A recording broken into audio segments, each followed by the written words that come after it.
Nico Iamaleava is ready to be unleashed, or will his game continue to sink? Let's talk about it with the new UCLA offense coming soon.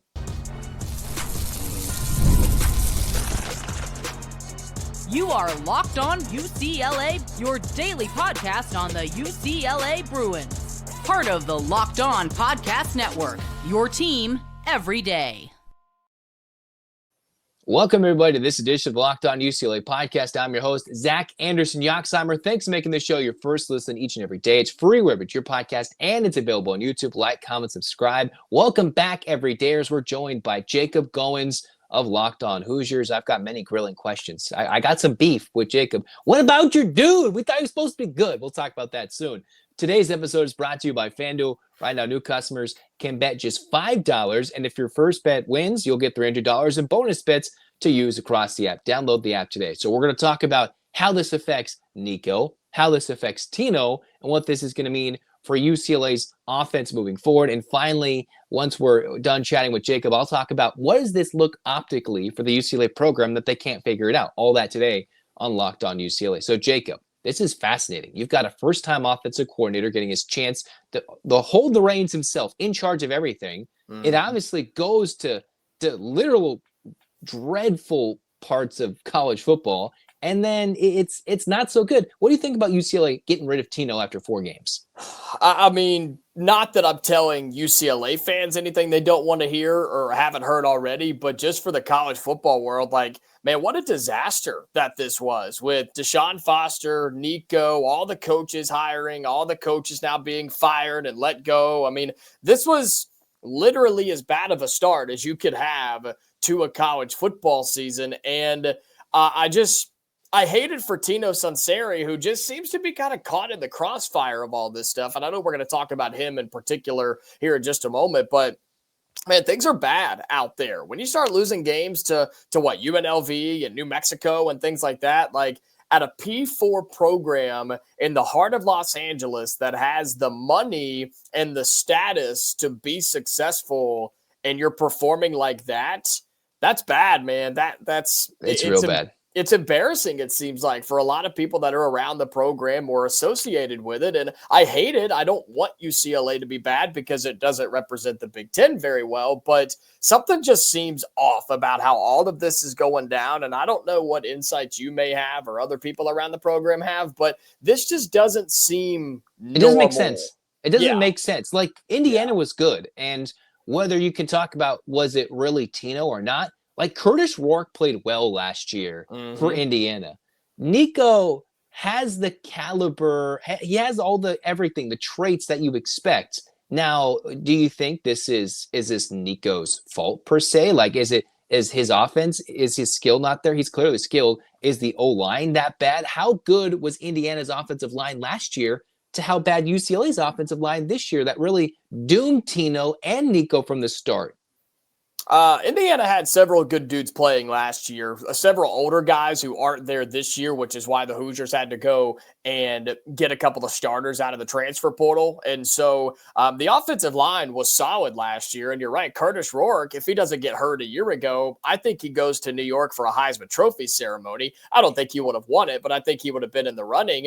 And Tino Sunseri was a big part of that. He was a huge reason for that, which is why I made a big deal about it to Indiana fans when he left for the UCLA job, because I said, look, this is a big loss. This is a big deal. Tino Sunseri is legit.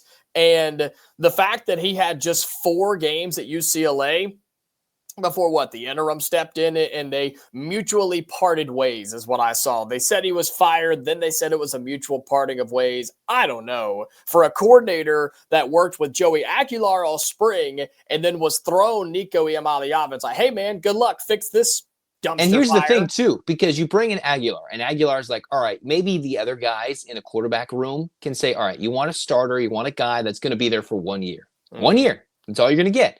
Yeah. And then he brought in his own recruit to flip because Nico's younger brother, Madden, decommitted. He flipped to Arkansas at the last moment, which is funny. Now, if you look at where Madden went, the Arkansas coach got fired. You see where Nico went, the UCLA coach got – there's just trouble everywhere. Now, that's a whole different topic. But if you look at it, he had to go flip his own guy, get a new guy to come in.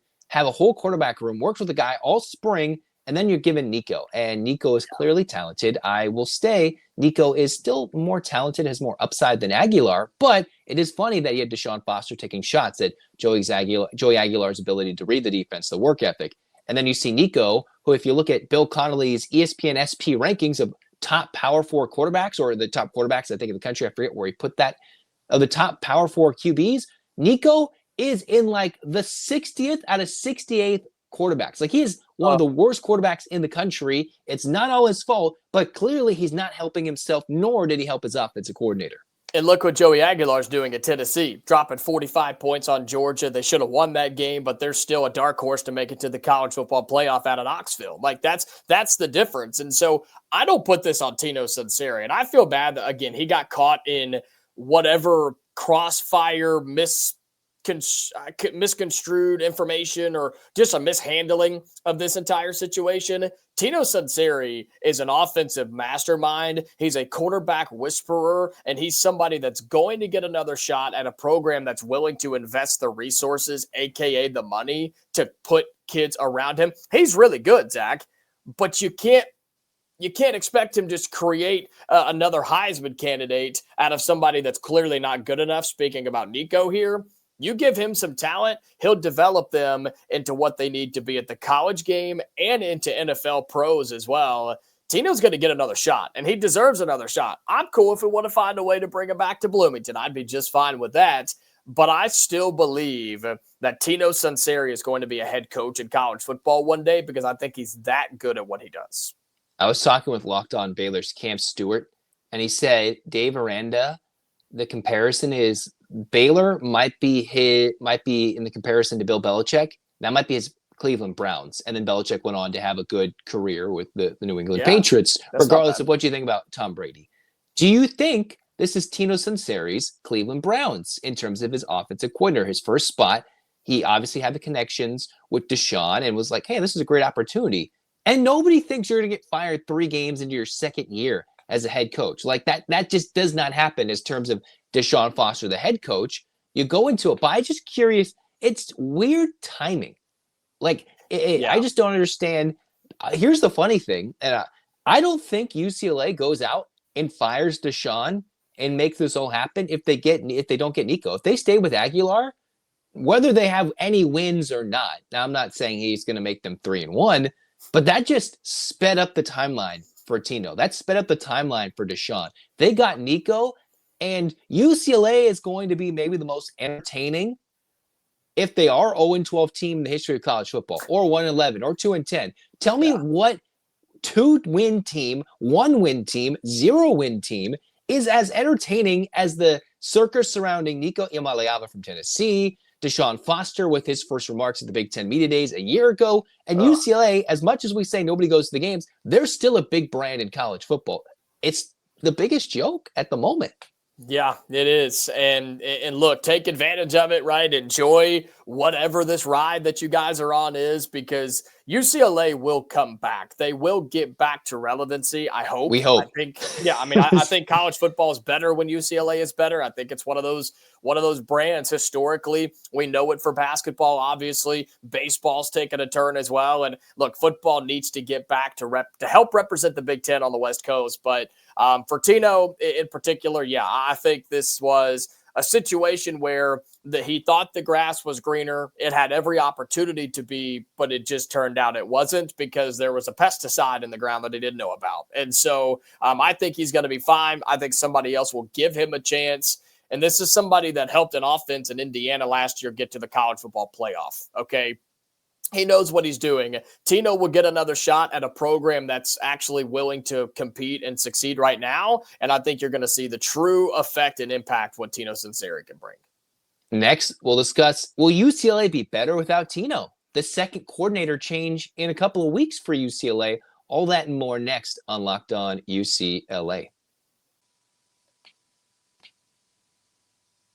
Mazda crafts cars for those who do more than simply move. They deliver the confidence with every ride. You're out there, you never know what's going on. But they have more IIHS top safety picks and awards than anybody else. When you're with Mazda, you're safe. And from the footwork to the breathwork, athlete sweat, all the details. Mazda brings the same attention to how they craft every model. You can make everyday drives feel like anything but from smooth handling to intuitive controls. You gotta think about it. Like our players, Mazda, they sweat every detail because we want to make every move count. Impossible becomes irrelevant. Mazda, move and be moved. Most people can't name all their financial accounts or even what they're worth. I'm people. Look at me. I don't know what I'm worth. My mother gets on my case. I don't know what's going on. 401ks, property. What are those things? I'm a young, dumb fool. And when you don't have the full picture, you leave money on the table. I'm told that by my mother all the time. Yes, a lot of shout outs to my mother. But that's why there's Monarch Money. And Monarch Money is that all-in-one personal finance tool that brings all your financial life together in one clean, easy-to-use interface on your laptop and on your phone. Get your mother. No more nagging by the moms. We love them. But Monarch Money is built for people with busy lives. I am one of those people, and they help get your mothers telling you not the financial advice you want to hear. It's putting off all those finances. Monarch's there to do the heavy lifting for you. It's not for your parents. It's for me to learn how to do it. And that's where they can link all your accounts in minutes to see the clear data visuals, get smart categorizations of your spending, and feel in control of your money. Not with your parents, me. And I know what I'm doing with Monarch Money. Don't let financial opportunities slip through the cracks. Use the code LOCKEDONCollege at monarchmoney.com in your browser for half off your first year. That's 50% off your first year at monarchmoney.com with code LOCKEDONCollege.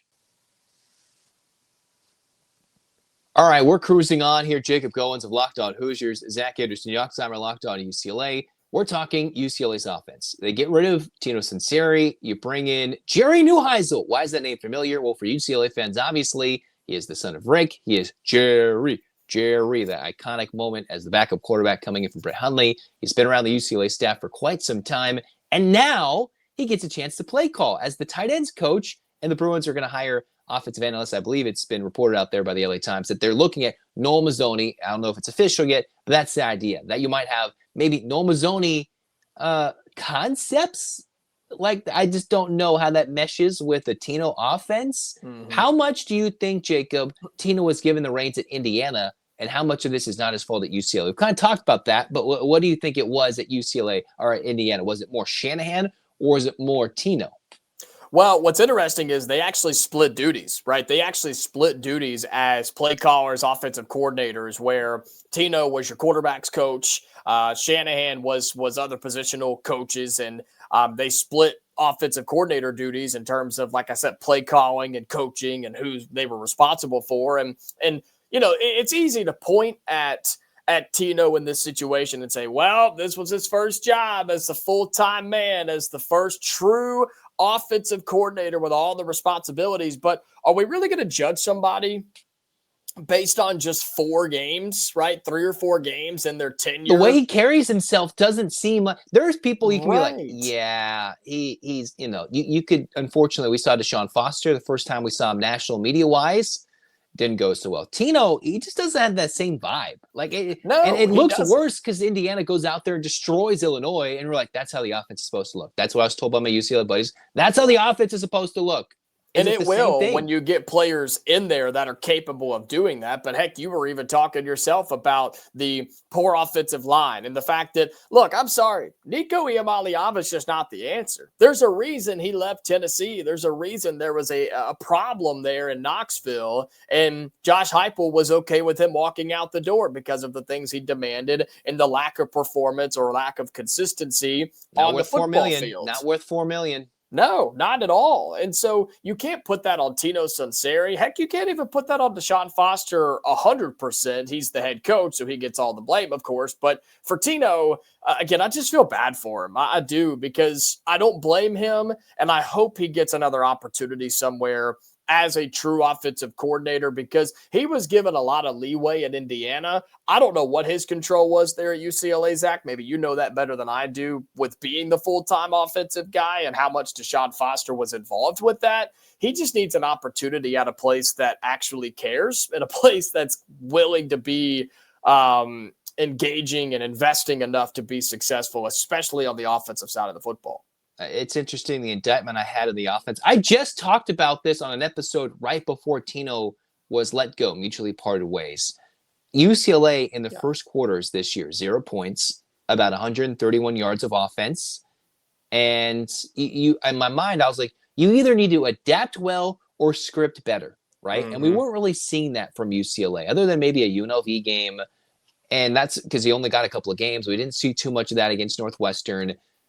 The script, those first 8 to 10 plays, even coming off a bye week, wasn't working. I know UCLA's best wideout wasn't there. UCLA, they have some running backs, but the O-line is just dreadful. Eric Bieniemy, one of the worst offenses in the Big Ten last year, didn't have an O-line. The Bruins switch offensive coordinator, switch O-line, coaches, but it's not like they brought in a wholesale worth of talent. How much do you forgive Eric Bieniemy for being bad at UCLA now that Tino has almost been even worse? And he was supposed to be better than Bieniemy.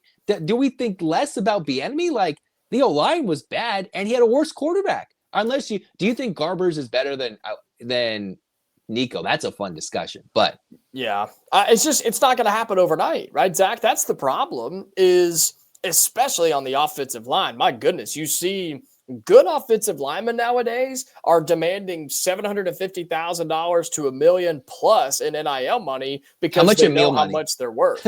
money? Yeah, exactly. I mean, because that's how much they're worth, but you can't get all of those guys immediately or overnight. And unfortunately, a place like UCLA, it's just not the attractive place for a big-time offensive lineman to go right now. And so I don't know. Zach, do you think that UCLA people were too demanding too early? You can't start 0-3, 0-4. I get that, especially losing to the teams that you did, but I don't know. I didn't like the Deshaun Foster hire to begin with, but in general, you got to give somebody some time, right? I've heard, especially when I'm hearing, it seems like, should you have gotten rid of Deshaun this quickly? Or is it the AD, right? You're not getting good institutional help. They have the new chancellor who's the new head boss. You have to get rid of Martin Jarmond, and you need more support for Deshaun, and then maybe make that change. Give him more time. But clearly it was so bad. You have to prove if UCLA want to be a real program, you made that change. So the change was made. Was that the AD's call, or was that the chancellor's call? Then you go down to, hey, the coordinator. Is this the interim's call? Or he's just getting rid of the defensive coordinator, mutually parting ways, who is very popular in that locker room. Tino, from what I'm hearing, is still very popular. Here's a wise mind. He's the loud guy. Nico's not the loud quarterback. It's the offensive coordinator, Tino. If you saw any of those videos, he's the loud guy trying to instruct. He's very young. He's energetic. He's coaching for a job. He just had a kid. He just moved out here. Like he's coaching for all the right reasons. Whatever you want to talk about, he has every incentive to be good. He's a young up-and-comer. He's a young up-and-comer. And what changed? Well, different schemes, but UCLA still wasn't good at offense last year, and you have two different coordinators. Right. Now you almost think I don't think as badly about Bieniemy and Tino. So that's when you start looking at it as an institutional problem, Zach. And that's what it's been talked about in the Athletic. It's been talked about in the Athletic. It's been talked about how much Deshaun had to pick up the pieces because he kept all those guys together, but he lost two of his better receivers in the portal after taking over for Chip Kelly. They were almost in this disaster mode since they didn't fire Chip a couple of years ago, and Tino was welcomed into a horrible situation where you just don't think in your first job you're going to get fired after 4 games, or your head man is going to be just fired after 3. Yeah, that's I don't know how you deal with that as a person, just as a human. Like when you said, you picked up and moved your life from Bloomington, Indiana to Los Angeles, California, which you can say is not cheap. I understand. It's not cheap. It's not easy. It's a big, big move. And you're not even halfway through your first season and you just got canned, or you parted ways, whatever language you want to use. Like, that's a major shock to you, just as a husband, as a father, as a man. Like that's a lot to take. And so I hope that these guys are all right. I hope that they are dealing with it the best that they can. And again, for Tino being my Indiana connection, of course, I hope he figures it out, man. And I hope somebody gives him a shot. And do you think he comes back to Bloomington? Like, do you legitimately think he would get hired in the? We've seen that coaches change. Yeah. Alabama changed offensive coordinators before the national championship game because of Lane Kiffin going to be a head coach. Do you think Tino is like, let's go? The funny thing is, I don't know. I wonder what that would be like, because they will play UCLA in a couple of weeks. I wonder if they wait till after that game, if it was to happen, or if they hire him immediately, or if it's like, just go take a break, go take your buyout, take your money, and just chillax, and we'll bring you back to Bloomington. I mean, the thing is, Mike Shanahan's done an incredible job with the offense this year, and he's the one that took over when Tino left. Shanahan took over as full-time offensive coordinator. Chandler Whitmer is the quarterback's coach right now, who has done a good job. Fernando Mendoza's playing just fine to me. So I don't know. They would have to find a new role for him, some offensive analyst or something, until they could figure out a downgrade. That'd be a severe downgrade. That's the problem, is it's a downgrade. And I think Tino Sunseri is good enough to be an offensive coordinator somewhere. So there's a lot of schools that are going to be looking for it. And I think he'll land on his feet, is what I'll say. All right. I guess we'll have one final debate before you go. Do you think UCLA can perform better offensively with a Mazzone offense and Jerry Neuheisel calling the plays? Is it same? Do you think UCLA can perform any better with a fresh mindset, or is this just disaster, no points left? What do you think? What does your gut tell you? I think it's a disaster. I don't think anything's going to change until full reset, get a bunch of new players in there, and until UCLA understands that it's going to take some time, you can't have overly high expectations, but you got to go find the man. Deshaun Foster wasn't the man. He wasn't the answer. He wasn't it. You got to go find whoever that guy is. I don't know who that guy is. I don't know what that answer is, Zach, but you got to go find that person and try to figure that out. I'm disappointed, though. I thought you were going to throw a little basketball question at me and have me talk a little basketball on the way out of here. But that's okay. I mean, UCLA is going to beat Indiana this year. It's going to happen. It's no question about it. No question. We'll talk, but we'll have you on, because for us, it's already basketball season. For us, we're close. We got Indiana's got exhibition games this month, and then the season opener November 5th, I believe. So we're right there, man. It's here. Well, we'll talk basketball soon. That's Jacob Goins. He's got to run on Locked On Hoosiers. Otherwise, we talk all basketball for a whole segment, but he's got to run. We'll talk basketball and more football stuff later down the line, because UCLA still plays Indiana. We'll see him soon. Jacob, thanks for stopping by. Always appreciate it. There he is. And next, we'll talk a little bit more about the optics and what I think UCLA football is going to do with Jerry and Mazzone.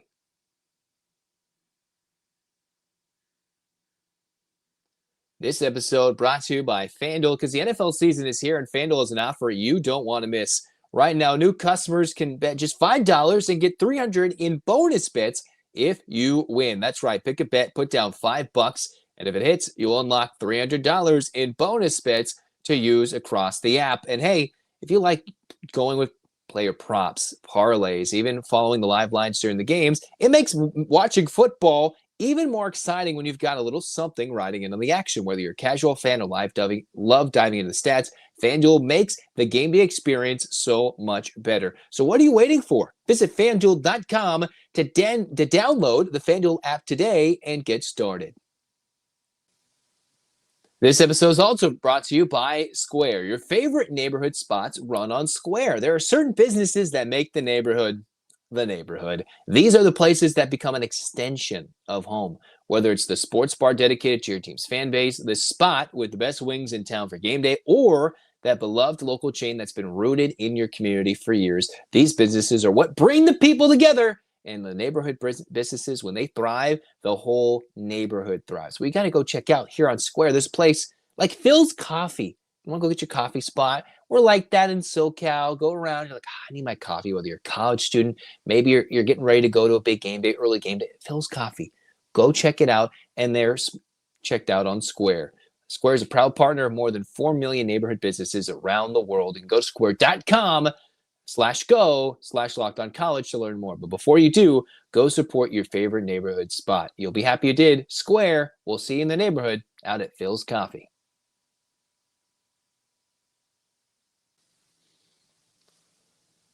So it's quite interesting that UCLA makes this move now. You bring in Jerry Neuheisel, getting his first shot, and you just got rid of a guy getting his first true shot in Tino Sunseri. Already comes away. It comes after a popular move where Kaika Malloy is removed. It seems like, from what I'm hearing, the players wanted a Kaika as the interim guy. Now, Skipper is going to come off very well in the media. He's been very personable. He's been chatty. He's been the guy to tell the media that you can go get more access to practices, let you do your jobs. He's been the interim guy before. And whether these are Skipper's choices or this is more on the higher ups, or even Tino maybe voicing, hey, I can't let this just sink my career. Nico's not the guy, or the O-line's not there. The promises I was hoped for didn't, because from what I've heard, Deshaun didn't keep many promises necessarily. Was it to Tino? Was it to the players? It's just a disaster, unfortunately, from the start. All right. Now, Deshaun has somewhat tried to pick up the pieces when he came to UCLA with Chip Kelly leaving. And you just kind of see when you're reading the Bruce Feldman Athletic article, if you're reading, I think it was the Dan Wolken Yahoo article, it goes much further than that, past Neuheisel, all the way to Toledo, in just poor decision-making. And when they decided to back somebody, Chip Kelly didn't make the right decision. And when it was time to get rid of Chip Kelly, the guy who was then hired didn't make the right decision. So it seems like in the three important positions of power, you went from chancellor to AD to coach, they tried to swing big, whether it was the young and up-and-comer. They went with the big-name guy or the long outstanding chancellor. And they all swung and missed at various points in the last 20-plus years for UCLA football. And it's just coming to its ugly side, the ugliest point we've seen for UCLA now. Like, how do you just put Jerry in a spot where go call the plays? Now, if he goes out there and he's really good, it'll be fascinating. Are we going to see more of Tino's offense? Well, with Mazzone's help coming in, is it going to be more of a basic offense that can help design the play schemes to work around a bad offensive line? One that's not as good at holding the pocket for Nico, giving more running lanes. How can they create more holes for a guy like Javian Thomas to break through the line and burst for a big score, a big long run? For Nico to go make more consistent big plays instead of just one, get him more lanes where he's not throwing through traffic, and get him to throw higher. So if he throws over the middle, those balls aren't batted down. They weren't against Northwestern, but we've seen that prior and earlier this season. And it's not like the tight ends have been the most productive group this season. They had more action last year with Eric Bieniemy, definitely more action with Chip Kelly. Is this putting Jerry in a situation to fail? And is he going to be a guy that's retained? He's been retained quite a few times now for UCLA, moving up in the coaching staff, going from Chip Kelly to Deshaun Foster and staying on with this interim Tim Skipper staff. I don't know. Is there going to be more UCLA coaches fired and mutually parting ways before, say, Florida actually fires Billy Napier? That could be something. I just don't want to put Jerry in a spot for no success. But if UCLA goes out and scores a touchdown in the first quarter, that's more success than they've had any part of this year. Even if it's against a Penn State team that is defeating and a little downtrodden after a double overtime loss at home to Oregon for the whiteout, where it was nationally televised. And UCLA might not have a lot of energy with Penn State with their blew out, which should be a great opportunity for a school, for a place to expose on national television that Southern California is the place to be. Instead, it's become the butt of all the jokes. It's been pointed out many times on social media, where it's the UCLA fans wearing their blue and gold. On a beautiful Southern California day on Saturday, there should be a lot of hope and joy, and we should be glad for Jerry. I just think, are they putting him in a bad spot, like Deshaun Foster was, like Tino was, like some of these coaches who all came, like you think of Coach Meat coming through. You think of Akaik Malloy, who got named as the interim defensive coordinator and then became the official defensive coordinator, and he stayed when he could have left before. And now his bad mark on his tenure at UCLA is this last year, when he had just a little bit of talent. He had a good run defense with a complete change in head coach. And we're just ruining some of these coaches' names and how they're going to look for their next job when you're like, the X's and O's aren't there. Is it the institutional support, or is the coaches aren't doing their jobs? And in reality, it's up to the players, it's up to the coaches, it's up to the program and the school as a whole to come together. They're all to blame some way, some shape, some form. Now, can the offense do something as put up a big drive of 70 yards for a touchdown? Might be a tall order against Penn State without some special teams help or a Penn State miscue, but that's nothing they have. It's something they haven't done all year. Tino coming in, I'm a little shocked that it happened, and I'm shocked that it didn't work out. But they also get rid of him felt a little shocking. It felt a little rash to get rid of Akaik Malloy, but you see how the defense came through in the second half, although Northwestern is not the same type of team that UCLA's played before, nor will they be the same caliber of team as they're facing in Penn State this week, as they're facing the rest of the Big Ten teams that have New Year's Six Bowl tiers and bids or playoff potential. The Bruins have to get it together or it might just get worse. Does this all come back to Nico and his camp? Does it all come back to Tino not being ready? Or is it just UCLA as a whole? They were breaking. There was cracks in the foundation, and it just collapsed. It imploded. It feels like it exploded, but maybe it's been imploding for a long time, and we're just finally seeing what's happened from the outside. And I think we actually are. I think we are. That's the unfortunate part. This is a place that should be golden with recruits, should be golden for top-tier academia, should be golden for the student athletes who care about the academics and also want to be a top-tier athlete with the fan base in Southern California, with prime for NIL real estate and TV revenue and TV opportunities. If UCLA is good, they're going to want to put every nationally televised game in the Rose Bowl. Let's be real, all right? Coliseum, I always thought that place is a dump. UCLA can be right alongside USC in terms of national appeal, for sure, for sure. But we're sitting here down on our, just down on ourselves, blah, blah, blah. No, I think it could be bad right now with Jerry. I'm not sure how much will be his fault, or will it be Mazzone coming in as a potential analyst to help fix things? I just wonder what it's going to look like. But I'm excited that he gets his first opportunity. It'll just be very interesting to see how it plays out, which is why you're going to want to watch the next crossover with me and Zach Seiko, the Zachs together on the Locked On UCLA Penn State crossover, and we'll have more shows as well. And hey, stay tuned if you want to play me in EA College Football 26 this upcoming weekend. I'll be there at the Rose Bowl, and you might be able to challenge me live on Twitch. We'll see what happens. Hands up, Bruins fans. 8 clap time, baby. And 1, 2, 3, 4, 5, 6, 7, 8. UCLA. UCLA fight by fight. This has been Locked On UCLA. Zach signing off. Go Bruins.